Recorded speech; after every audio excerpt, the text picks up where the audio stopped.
রাজধানীর ক্যারচমুন স্থিত ত্রিপুরার কৃষি স্নাতকদের অ্যাসোসিয়েশন রয়েছে, সেই অ্যাসোসিয়েশন অফিসে গেলেন রাজ্যের কৃষি ও কৃষক কল্যাণ দপ্তরের মন্ত্রী রতনলাল নাথ সহ অন্যান্য আধিকারিকরা।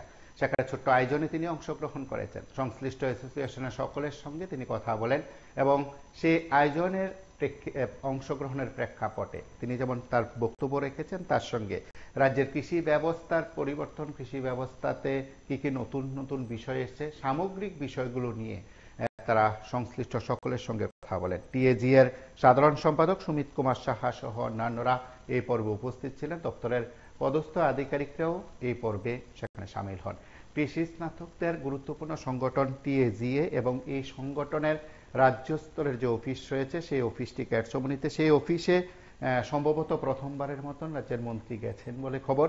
সেই সঙ্গে কৃষি দপ্তরের আধিকারিকরাও সেখানে উপস্থিত ছিলেন। সকলের উপস্থিতিতে তিনি আলোচনা করেছেন এবং সংশ্লিষ্ট অ্যাসোসিয়েশন সদস্য নেতৃত্ব প্রত্যেকের সঙ্গে সামগ্রিক বিষয়গুলো নিয়ে আলোচনা হয় এবং রাজ্যের কৃষি ও কৃষক কল্যাণ দপ্তরের কাজকর্ম ইত্যাদি বিষয় নিয়ে আরও একবার আলোকপাত করে সংশ্লিষ্টদের সহযোগিতা কিংবা তাদের সকলের আন্তরিক প্রচেষ্টায় এই দপ্তরের কাজকর্ম জনগণের কাছে আরও বেশি করে পৌঁছে দেওয়া, সর্বোপরি জনকল্যাণে কৃষি ও কৃষক কল্যাণ দপ্তরের যে কাজকর্মগুলো রয়েছে, চলমান যে প্রক্রিয়াগুলো রয়েছে, সেই প্রক্রিয়াধীন বিষয়গুলো নিয়েও সেখানে আলোচনা হয়েছে। মুক্ত মনে আলোচনা করেছেন মন্ত্রী সহ সংশ্লিষ্ট সকলে।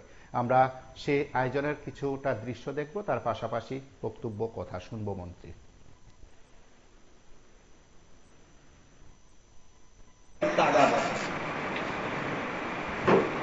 অর্থাৎ কৃষি দপ্তরের যারা গ্যাজেট অফিস তাদেরকে তাদের একটা সমিতি আছে। এই সমিতি অফিসে আমি আসি। আজকে এই সমিতির অফিসে আসার উপলক্ষে আজকে তাদের হলিডে, সেই জন্য আজকে এখানে আসার জন্য নিমন্ত্রণ করেছে এবং তাদের কার্যকর্তারা থাকবে, অফিসার্সরা থাকবে, তাদের বিভিন্ন কথাবার্তা শুনবো, আমার যদি কিছু বলার থাকে সেটা বলবো, এই জন্য এখানে আসা। কৃষিতে আমাদের রাজ্যে টোটাল 58টা ব্লক, আজকের তারিখে 30টা ব্লকে আমরা খাদ্যের সহায়তা, খাদ্য শস্য সহায়তা 30টা ব্লকে, 28টা ব্লকে আমরা পিছিয়ে আছি।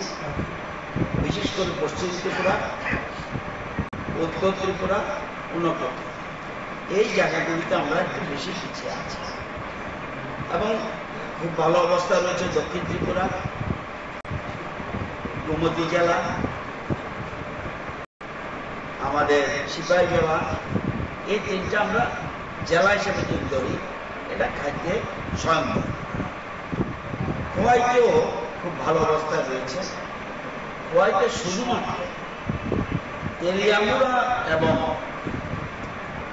একটা ব্লক, এই দুটা ব্লক ছাড়া পদ্মী খাদ্য স্বয়ম্ভর, খোয়াই খাদ্য স্বয়ম্ভর, তুলাশিতের মতো জায়গা খাদ্য স্বয়ম্ভর, কল্যাণপুর খাদ্য স্বয়ম্ভর, তেলিয়ামুড়া এবং আরেকটা জায়গা মুঞ্জাকানি, এই দুটা ব্লক আমরা পিছিয়ে আছি। এবং যখন আমরা ধলাই দেখব, ধলাইতেও আমরা খুব কম্পিটিশনে রয়েছি, যারা কয়েকটা ব্লক ছাড়া বাকিগুলি আমরা স্বয়ম্ভর। এই যে স্বয়ম্ভর হওয়ার পিছনে আমাদের অন্নদাতা কৃষকদের যত ভূমিকা রয়েছে, দপ্তরের অফিসার এবং কার্যকর্তা যারা, তাদের বিরাট ভূমিকা রয়েছে। তাদেরকে বাদ দিয়ে কৃষিতে স্বয়ম্ভর হওয়া শুধু কৃষকরা একা পারবে না, কৃষকদের দিয়ে কিভাবে বিজ্ঞান ভিত্তিক চাষ, এই আজকে একটা কৃষি বার্তা ওপেনিং করেছে। তো এই কৃষি বার্তার মধ্যে আপনারা দেখবেন যে বইটা নিয়ে যান, যেমন এতদিন জানতেন যে আমরা পাইনাপল সিজনাল ফ্রুটস, এটা ঠিক না। আমরা এখন পাইনাপল 12 মাস চাষ করছি, আজকের থেকে আবার ওনারা শুরু করছে। তো এখানে কিছু সাফল্যের কথা বলেছেন, পাইনাপল স্ট্যাগারিং সিস্টেমে। আমরা এতদিন জানতাম ডম্বুরে শুধুমাত্র নারকেলগঞ্জে যায়, নারকেলগঞ্জে যাওয়ার সময় একটা জায়গা আছে নারকেলগঞ্জ আমবাগান, এখানে দেখবেন একজন উচ্চশিক্ষিত যুবক যার নাম স্পাটিং চাকমা, সে 14 ধরনের আম সেখানে চাষ করছে, এবং বার্মিজ আম, কাটিমন আম, মিয়াজাকি, গৌরমতি, বানানা আম, অস্টিন, চিয়াংমাই, ব্ল্যাকস্টোন, আম্রপালি, এই ধরনের চাষ। আমরা এক একটা আমের ওজন কোনোটা 2 কেজি 2.5 কেজি পর্যন্ত আছে। তো এখানে কৃষি কিভাবে উঠছে এবং ফুল চাষে কিভাবে স্বাবলম্বী হওয়া যায় আমাদের কৃষকরা দেখাচ্ছে। যদিও এখনো 55% ফুল এখনো বাইরে থেকে আসে, আগে আসতো 80% ফুল বাইরে থেকে। এখন আমাদের কৃষকরা ধীরে ধীরে ফুল চাষেও স্বয়ংবর হওয়ার চেষ্টা করছে, এবং অসময়ে সবজি কিভাবে করতে হয় এরা জানে। এখানে এটিএম বিটিএম কথা বলছে, অফিসাররা তো জানেই, তারাও জানে।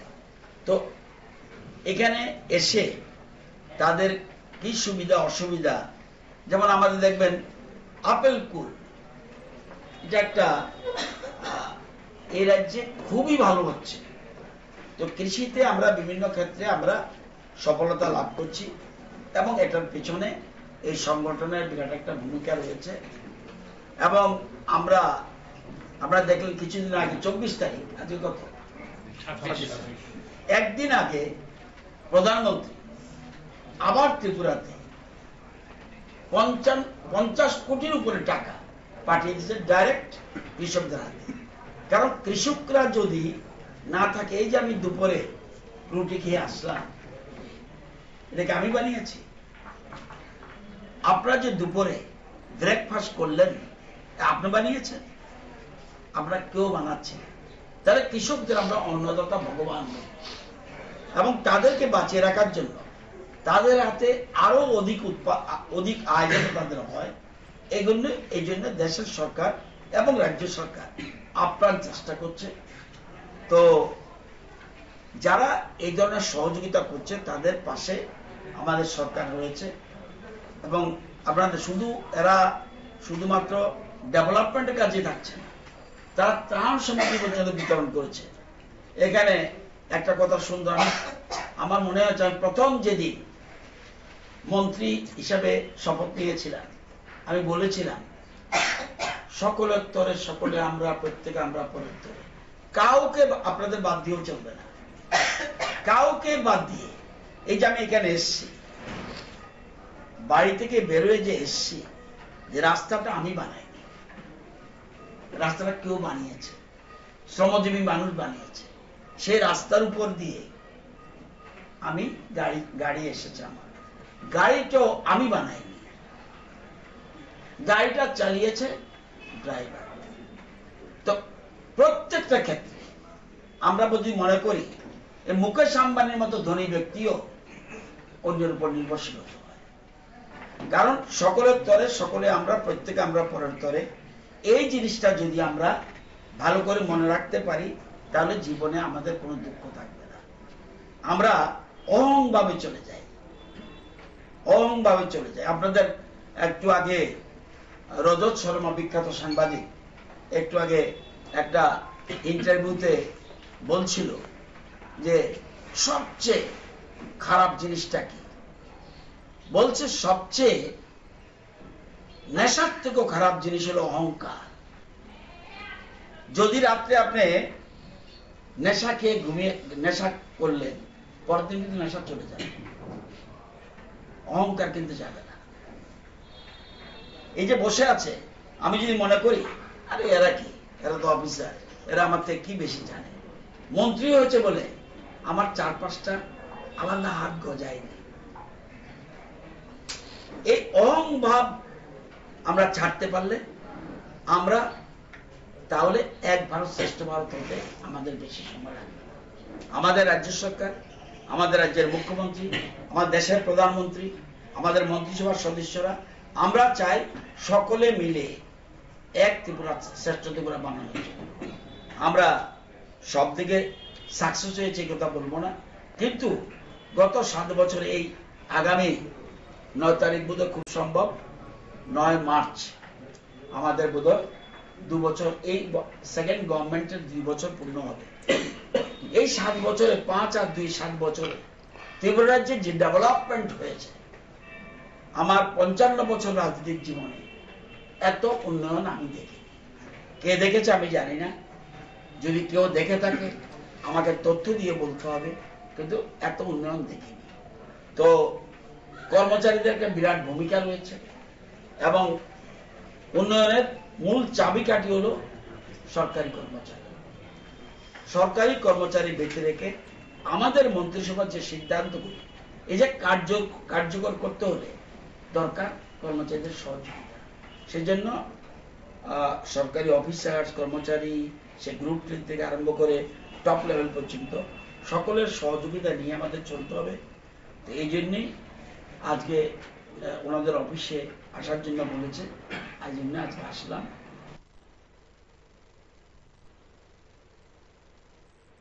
এবং উপস্থিতির কারণ, প্রেক্ষাপট, ভাবনা সবই তুলে ধরেছেন।